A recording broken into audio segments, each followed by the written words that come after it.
Servus guys and welcome to a little tutorial. I'm showing you how to get this kind of counter or whatever kind of counter you want into your stream or recordings with OBS, which is very simple. Just download a program which is doing all the work. It's called SNAS.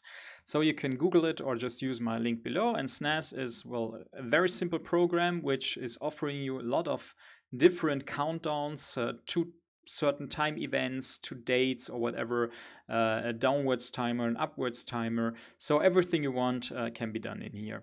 So everything will be changed in here. So if you want to have no time remaining or just remaining or whatever, you just type it in. There are some, well, here hours, minutes, seconds, and dates, years, or whatever. You will figure it out. This is very easy. How to get this into your OBS. Make sure that this one is starting, so just hit the start button with any kind of hours you want to have and copy this path to your clipboard. This is very this is the key for OBS.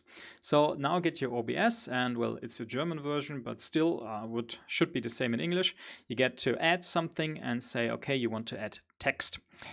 Say okay, and then it should look like this. And here should be some like, read from file or something like this. Just say yes and put this path here into there, and that's all.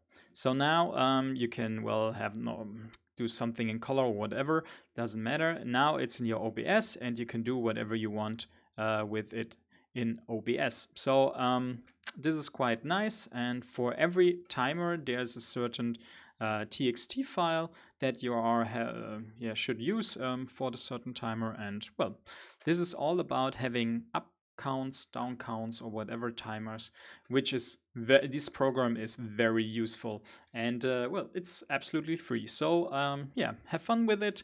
Thank you for watching. Have a good day, have a good week, and see you next time. See you, and servus guys.